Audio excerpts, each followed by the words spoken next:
Hello, it's Cassie. Welcome back for another Miss Ink Stamps video. Today we're going to be using this darling So Charming stamp set.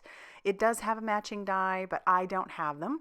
And then we also have the Banquet haul. It has matching dies for our candles, and we are going to be using that. And then I also brought in our Dazzle stars because they're just gorgeous, and I love how they change color in the light. So I've got a piece of watercolor cardstock, and I'm just going to spritz a little bit of pumice stone distress spray stain on there. It is a little bit dark, but it'll kind of subdue itself after we do a little bit more to the background. I'm going to heat set that before we move on to the next step, which is bringing in some Speckled Egg Distress ink. I am going to ink blend that all over that background. It's nice and subtle. It's almost like a blue-green, and then you add it to the pumice stone, which is already on there, and it's kind of greenish. And I really like the look of that. It kind of looks old and, I don't know, cement-like. I spritzed a little bit of water on that, and I'm going to pick that up, and it's just going to subdue that background a little bit more. Yeah, it's still a little bit dark, but we're just going to move on.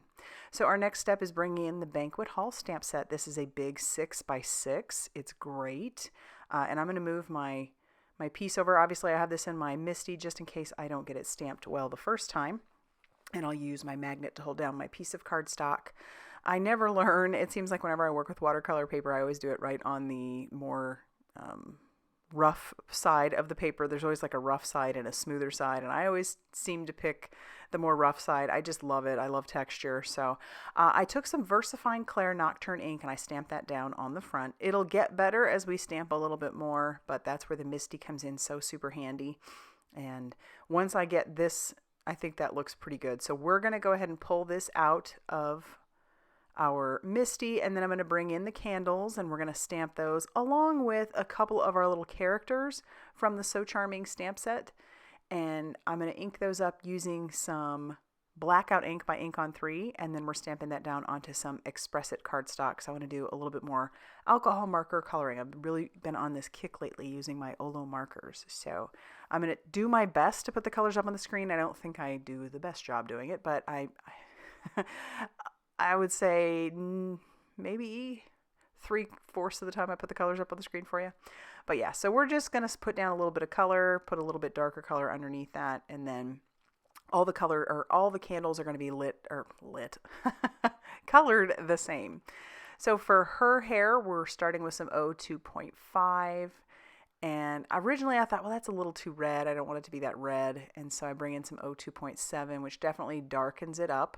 But as you can tell, there is a good contrast going on there. So I'm going to bring in that O2.5 again and see if I can blend that a little bit more. And we're just going to keep working back and forth until we get a blend that I am happy with. And then for his hair, we're just going to use that O2.5. So I'm just going to leave it like that. Normally I would come in with a darker color, but we're going to leave it alone. His skin tone, obviously I did not do a good job of putting that up on the screen. And I'm coloring her upside down just because it was easier. And I even bring in a darker color, but do you think I put that up on the screen? I did not. And then for their clothes, we're going to do some RG. So that's more of a red gray. And I love that there is a red gray. I feel like that is what there, at least with the other alcohol markers I had, that was an untapped market, if you know what I'm saying. So I'm going to put down a wash of that RG3 because I wasn't sure how dark I wanted to go. And then I brought in that RG5 and I decided I was just going to go ahead and make his pants and her skirt that dark. And then we'll go ahead and color the shoes. And we'll put in some shading up on his shirt and then blend that out with our RG3. And then same thing for her. Going to make, like I said, the skirt dark and her shoes dark. And we'll add some shadowing and shading where we think that would be good. And then blend that out with the RG3. And then we'll bring in one more of the RGs. It's the RG6 and add a little bit more depth to the darker colors. And then we can blend those out using that RG5. All right, now moving on to like his tie and parts of his shirt. I'm off the screen. I think that's OR 2.6. Yeah, 2.6. And then I don't bring in any other colors for that to darken it.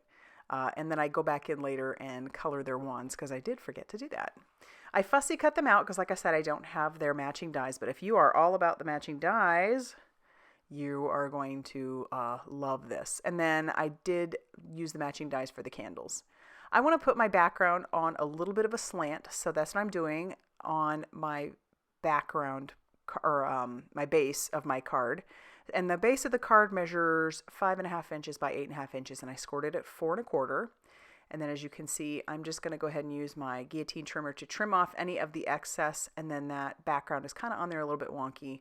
I thought about putting all the pieces down using some foam squares, but then I decided I really just wanted this to be a super easy mailer. And honestly, trying to put foam squares on all of those candles would have been a little bit finicky, if you know what I'm saying. So I just decided that we would do glue, and we're going to put her down and we're going to put him down. And then I'm going to stamp out my sentiment. And I love this sentiment. It's just so cute. It's happy birthday, not happy birthday. So I'm going to trim that down. We're going to put a little bit of a slant cut on the one end, and then we're going to attach this down to our card front using more of that liquid glue. And I will have a little bit sticking off the edge. That's fine. We'll line that up using our glass mat, and then we'll trim off the excess. And then I do need to do something on the inside. And so I've brought in some Distress Oxide, and this one is in Iced Spruce. I think it's Iced Spruce. It might, yeah, it's Iced Spruce. But before we do that, I ended up putting down those Dazzle stars, and I was pretty liberal with those and just used liquid glue to put those down. Love how that turned out, and I love how they kind of shift in the light. So I think something's up with my ink pad. It doesn't stamp very well. I don't know if moving them, I don't think that adding more ink is going to help necessarily, but yeah, it is what it is. So there's our card. I really do hope that you liked it. If you do, please hit that like button and definitely consider subscribing if you haven't already done so. And be sure to check out all that Miss Ink Stamps has going on over on their blog, Facebook page, and Instagram for more crafty inspiration. Thanks for stopping by, and I hope you have a great day.